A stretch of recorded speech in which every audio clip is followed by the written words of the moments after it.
Assalamualaikum warahmatullahi wabarakatuh. Bagaimana kabarnya adik-adik semua? Semoga tetap dalam keadaan sehat. Hari ini kita akan mempelajari tentang prosedur teks. Baiklah, langsung saja kita mulai dengan mengucap basmalah. Bismillahirrahmanirrahim. Yang pertama yaitu tentang pengertian prosedur teks. Prosedur text is a piece of text that give us instruction for doing something. Jadi prosedur teks adalah sebuah tulisan yang memberikan kita perintah atau instruksi untuk melakukan sesuatu, yang dirancang untuk menggambarkan bagaimana sesuatu yang dicapai melalui urutan tindakan atau langkah-langkah. Nah, di sini dijelaskan bahwasanya prosedur teks itu sebuah teks yang memberikan informasi, tapi dengan cara ada langkah-langkahnya tersebut. Nah, dan biasanya kita sering mendengarnya sebagai sebutan tutorial. Nah, seperti itu. Nah, terus yang kedua yaitu tujuan prosedur teks. Nah, jadi prosedur teks sendiri dibuat mempunyai tujuan tertentu untuk membaca. Nah, jadi tujuan teksnya itu bersifat komunikatif. Nah, jadi salah satu tujuannya yaitu untuk menunjukkan bagaimana sesuatu dilakukan melalui urutan langkah yang memungkinkan pembaca untuk mencapai tujuan. Nah, terus yang kedua yaitu tujuan dari prosedur teks adalah untuk memberitahu pembaca bagaimana melakukan atau membuat sesuatu melalui urutan tindakan atau langkah-langkah.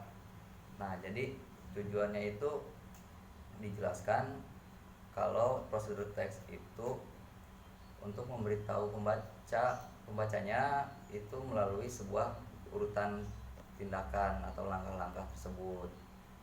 Nah, bagi yang belum paham bisa ditanyakan nanti. Oke, lanjut ke materi yang selanjutnya yaitu tentang jenis-jenis prosedur teks. Nah, jadi prosedur teks ini memiliki 3 jenis. Yang pertama yaitu prosedur teks yang menjelaskan bagaimana sesuatu bekerja atau bagaimana menggunakan instruksi atau operasi manual. Contohnya bagaimana untuk menggunakan komputer. Nah, terus yang kedua yaitu prosedur teks yang menginstruksikan bagaimana melakukan aktivitas tertentu. Nah, di sini dijelaskan bahwasanya prosedur teksnya itu menjelaskan kita jadi gimana nih cara melakukan suatu aktivitas gitu. Contohnya how to make a noodle, gimana tuh caranya buat mie gitu kan. Kalau enggak how to play basketball, bagaimana cara bermain bola basket. Nah, gimana, semuanya paham? Nah, langsung saja. Terus yang ketiga yaitu prosedur teks yang berhubungan dengan perilaku manusia. Jadi di sini dijelaskan bahwasanya prosedur teksnya itu menjelaskan bagaimana nih si orang ini melakukannya gitu. Contohnya how to succeed. Nah, gimana tuh cara agar bisa sukses gitu kan. Nah, nanti kan disebutkan tuh caranya melalui langkah-langkah tersebut. Misalkan kalau pengen sukses gitu kan, harus rajin belajar, rajin kerja gitu kan. Sampai sini masih bisa dipahami. Nah, terus materi selanjutnya yaitu generic structure of procedure text. Nah, susunan umum dari prosedur teks itu yang pertama yaitu goal atau tujuan. Nah, tujuan dari prosedur teks itu memberikan informasi tentang maksud dan tujuan prosedur dan memprediksi suatu kesimpulan. Nah, terus yang kedua yaitu material, berisi daftar materi atau bahan-bahan yang dibutuhkan untuk melakukan suatu prosedur atau langkah-langkah. Nah, contohnya kalau kita ingin misalkan membuat mie misalkan, nah bahan-bahannya apa aja tuh, terus apa aja yang dibutuhin, alat-alatnya seperti itu kan. Nah, terus yang ketiga yaitu steps atau langkah-langkah. Nah, jadi yang ketiga ini yaitu urutan aktivitas tuh, caranya untuk mencapai tujuan dalam urutan langkah yang benar gitu.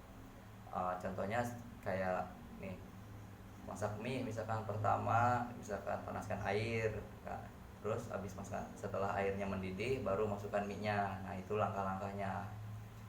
Terus yang keempat yaitu result atau hasilnya. Nah, hasil dari langkah-langkah yang telah dilakukan. Nah, misalkan kalau misalkan sudah selesai, nah hasilnya seperti ini misalkan.